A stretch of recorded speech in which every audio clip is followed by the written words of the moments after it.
So I sent the link to Freddie. I was like, look, my video's going viral. This is before we were dating. He was like, I'm so proud of you. You're so independent. I love that you have your own lane. That's what he told me. And I was like, wow, I really with that he fucks with my job. Did that feel genuine? It honestly did. It honestly did feel genuine. It did feel genuine. So this, I think a lot of people have the misconception that you blindsided him with maybe your career or maybe what you want to do. I think a lot of people think that I just started doing porn when I got pregnant as like an out of spite type thing. But I always did. So before you guys officially dated, he knew you were doing porn. He would tell you he's proud of you. Yes, he knew what I did. Wow. He knew. And it's so funny because when he first picked me up that day, like I had seen a couple pictures on his Instagram that he was like had a microphone or whatever. And my sister told me he was a rapper. But when I asked him outright what he did, he was like, oh, I play baseball. Or, oh, I do this, I do that. He would never tell me like he's a rapper. He would never say he's a rapper. No, he didn't want to tell me that. I have no fucking idea why. But maybe he was trying to throw you off like, I don't want you to like be like a groupie. So I'm not going to tell you what I really do. I was always genuine about my career. And he always supported it until he didn't. So you're telling me, hey, I'm an adult entertainer. I do scenes with other men. Yeah, he knew all that. I did that while we were dating. He knew. Did he ever say at a point, hey, I don't want to, like, I want you to stop? He got to a point where, remember I told you I was offered that porn deal. I was offered a big porn deal. And I can't remember what city we were in, but we were having like a conversation on the bed, and he was like, I just don't think that I'm okay with it no more. Like doing the boy-girl scenes. I'm like, damn, like, why all of a sudden when I'm about to what like time blow frame up? is this? Is this after, because This is before the Buffalo situation. This is before that? Yep. It was like probably a month or two before. Okay, so yeah, let's get back into the chronological. So you call him, hey, are you good? We seen some stuff, Prime 112. He's like, no, I'm good. Look at my face. I'm straight, blah, blah. He asked you to hang out. He's like, he's realizing you're looking like real good. You got little changes done. Okay, cool. He wants to link up. You guys link up. You guys go to Europe, right? Have a great old time. Do you guys get in a relationship there, or is it when you get back? No, we're in a relationship there. Okay. And he keeps making it a point, and I don't know why I didn't catch on to this shit while we were together. He keeps making it a point like, I want to go viral. I want to go viral. And I'm like, I know how to go viral. Wait, what do you mean he's saying he wants to go viral? Like, he wants the vlogs to be talking about us. That's what he wants. Like, looking back, it's given like PR type vibes. You know, because okay. This is confusing because if you know what rapper... Let me make it make sense.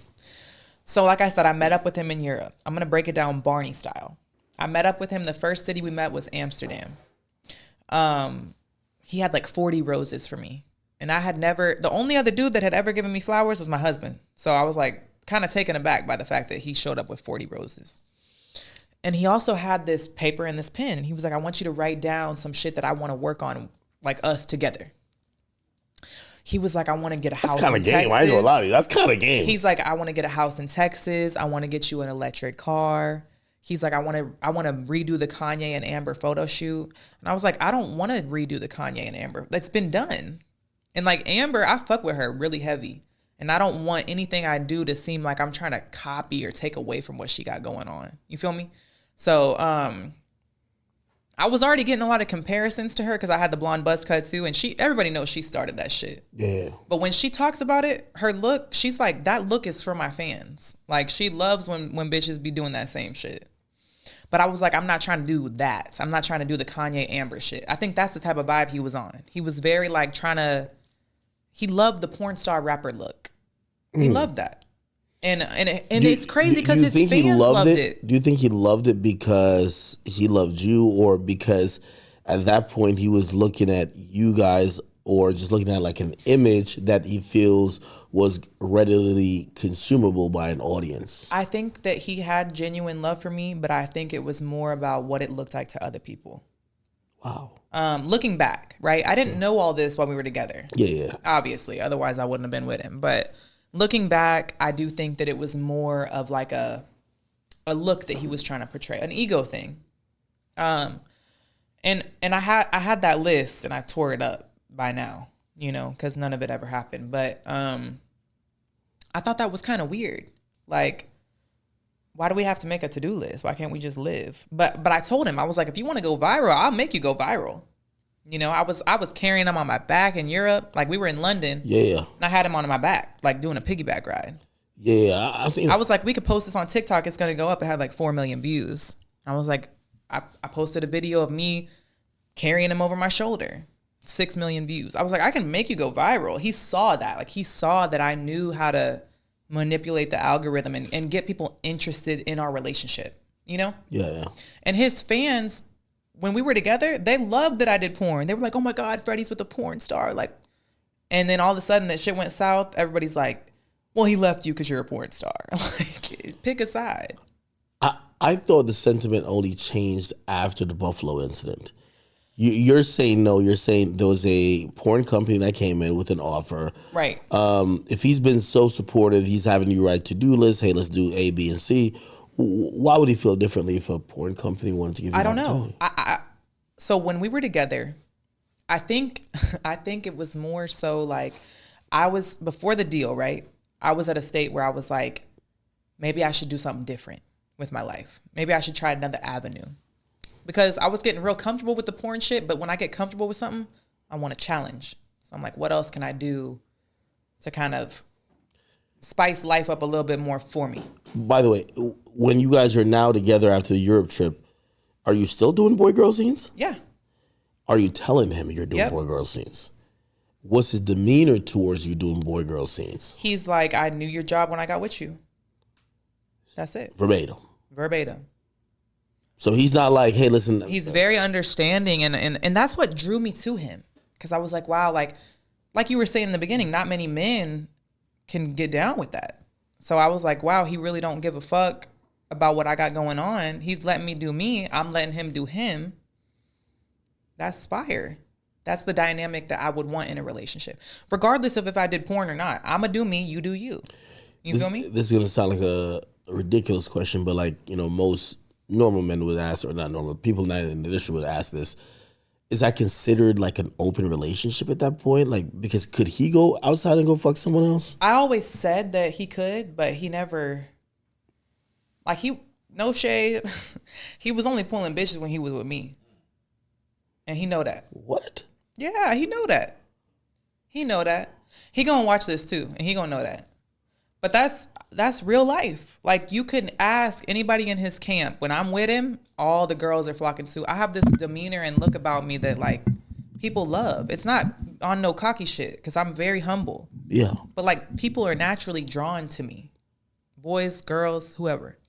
So I would always tell him, hey, my only request is to protect my sexual health, because I'm a porn star. I can't work if you give me some. True. I was like, I'll never bring you home nothing, because I don't work with anybody, hook up with anybody with no test. You feel me? You got to be that way. You should be that way even if you're not a sex worker. You feel me? You need to be, on your shit. And I told him that's my only request. Like, if you want to go hook up with a girl, that don't matter to me, but make sure you don't bring nothing home. You feel me? So why do you think he was feeling differently about that porn offer? Did you feel like he didn't want you to? I don't know. Win? I don't know if it was like you mentioned, maybe the internet's comments getting to him or what. But he just came to me. He was crying, and he was like, "I just really don't want you to do this no more." Like crying, like tears were coming out of his eyes. No. I'm done with you. I'm telling you what happened. Super gangster. He not crying. He was crying. He wasn't like dry heaving, sobbing, but he had tears coming out of his eyes. The relationship was like that, where we're like, he's that emotional. He was emotional. Say, hey, listen. Yeah, he was emotional. He was like, I don't know if I want you doing this no more. And I remember just wiping his little. It's all gonna be all right. Really? I was like, I won't do it. I literally said, I won't do boy-girl scenes no more. I'll just do girl-girl scenes. And my fans don't even really fuck with that for real. They're not trying to see that. I saw a text message that you had put out, and I thought you made it up. And it was... Of course you did. Well, I mean, just because... Of course you did. No. It's not because of you or thinking you're a bad person or anything. Is that a lot of us fans, we buy into the perception of an image, especially when it comes to rap. So when we had seen... I mean, personally, I knew that was real. But the person who wants to believe the rapper was like, that got to be fake. Right. And it was him saying, hey, listen, it was him basically talking about his mental space and how unhappy he was based on everything going on online and how he felt it put him in a tough position. And that's not what usually people see when they see him tweeting. Right. When they see him tweeting, they see him joking, they see someone who is unbothered, unfazed, and is just with the bullshit. Right. And then you showcase a different side of him, and even with you saying, oh yeah, no, he's crying to me asking, hey, listen, could you stop doing boy-girl scenes? Right. You get what I mean? Yeah, I mean, like I said, I know him very well. And I even picked up on it when we were dating. Like, if he was having a bad day or we were arguing, that's when he posts the most memes on his Instagram story. Why would that be? When you tap that story button and then it's hella shit one after the other, that's when he's having his hardest day. Why? I think that he's trying to prove that he just, like, everything's funny. Like, he want to make it seem like everything's funny and everything's a joke. But when you see hella story after story about some bullshit meme shit, he's a funny guy. Everybody knows that. Nobody's taking that from him. But that's when he's having his worst day. I've seen it. I'm like, how? I remember looking at his Instagram story, like, how is he posting all this? And he just got done having a 3-hour migraine. All lights off, everybody quiet. Like, how, this is not making sense. I was picking up on that. This is after we already, well, let's keep it in order. So he comes to you and says, please stop doing that. You oblige. Yeah. Are you then kind of looking at him like, yo, bro, this is kind of part of the brand that I already have, that you knew I already have. Right. This is sacrificing maybe some of the income I can make. This is going to hurt me. What is, what's the point of this? Are we doing this because we're going to have a family? Are we doing this because we're going to get married? Are we doing this because you're going to subsidize what I'm going to lose? Are you thinking like that? So, well, like I told you, I've always done everything on my own. So even when I was flying out to see him in different cities, I was getting all my own flights. No way. I promise. I could show you the receipts. They're all in my email. I didn't. Is it because you didn't ask? Yeah, I didn't ask. But also, should I had to? That's true. But I never had a problem doing it on my own because I've always done everything on my own. So when he told me, I don't want you to do boy girl no more, I knew that I was going to take a huge pay cut. A huge pay cut. And I was like, damn, like, how am I going to, I already have a daughter at home. I have this lifestyle that I've created for myself. I have well over $15,000 a month in bills. How am I going to maintain and even create residual income? What can I do? And I told him, I was like, I think I want to try acting. Like, I've always dreamed of having a role like in Orange is the New Black or something. I think I would eat that shit up. And I think I would be a really good actor. And he was diving into the acting scene. And I was like, hey, like, I'm going to stop doing boy girl. Are you able to help me in this realm, in this acting world? Like, are you able to help me? He's like, yeah, I'll introduce you to, all these people, right? And it sounds promising because at this time, he had just finished up Down with the King, that movie that he did. Yeah. So I'm like, okay, he just did a movie. Like, he should be able to put me in position. Like, if you want me, like I said in the beginning, if you want me to stop, you got to make it make sense for me. So I'm excited. He was like, I'm going to do this show with Zach Fox. Like, we're going to write this show. I'm going to give you a main role. I'm like, this sounds great. Like, I'm going to be an actor, Nothing ever happens. And I'm like, okay. I was like, hey, I think I want to do music. He's like, you can't do music. I do music. And I'm like, okay. Well, what the fuck am I like? Is he saying this because, like, who knows? He might be giving you like 10, 15 bands a month to hold down the bills. He's like, yo, baby, listen, let me do the money making shit. I'm holding you down. Your bills are paid. You're living a great life. We're flying first class. We're jet setting everywhere. We're staying in fucking 5-star. You're out of there. I already told you I was paying for all my own shit. He never paid for my shit. I never asked him buying you bags, jewelry, chains. No, my chain watches. So he's not doing anything that you'd assume. No, he's not doing nothing. I'm genuinely, and people are gonna call me naive and stupid and all that. I just have a pure heart. That's it. I have a pure heart. I love this person. I wasn't asking this person for nothing monetary. I was filling his fridge up with groceries at his house. And then I would leave back to Texas next day. Like, that's just the type of bitch I am. That's what I was doing. I was paying for all my own shit. I don't give a fuck who don't believe that either. You had said the only part I don't believe is I don't believe you was paying his phone bill. Like, come on now, the niggas. You do believe that? He tweeting too much for you to pay his phone bill. Like, I mean, I don't pay it anymore, but yeah, that he was on my like a motherfucker. He like, was you on my gotta have a shit. plan after. He was on my shit. I could show you my phone plan right now. Why though? Because I'm still paying for his fucking iPad to this day. Why? I can't take it off my account, dog. All right. Hold on. It's not why you're doing this. Why doesn't he? Because as a man, I do feel a way if a woman's paying a bill for me. I guess he don't.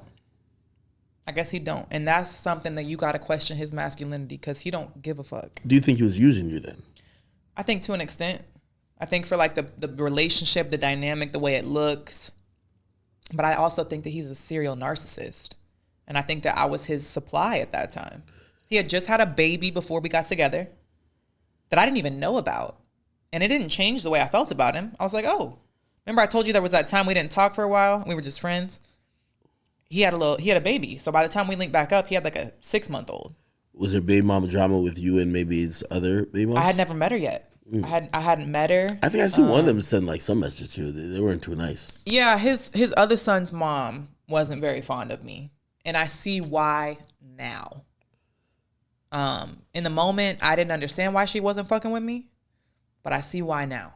Because she already knew. Everything I'm telling you about Freddie right now, she already knew. So, from her experience with him. So I'm new, I'm green, I'm just meeting him, whatever. I'm touring Europe with him. She's like, damn, me and my son are here. He hasn't given us nothing. Like, and you're just out with him, touring the world. I didn't realize. You feel me? Yeah. I understand now. She told me, she was like, and this one really crushed my ego when she said this. She said, he only brought you to Europe because he has a rape case over there and he can't fuck with no Europe bitches. That's the only reason he brought you out there. And I'm like, no, he brought me out here because he really fucks with me. And I'm looking back and I'm like, damn, like, is that really what it was?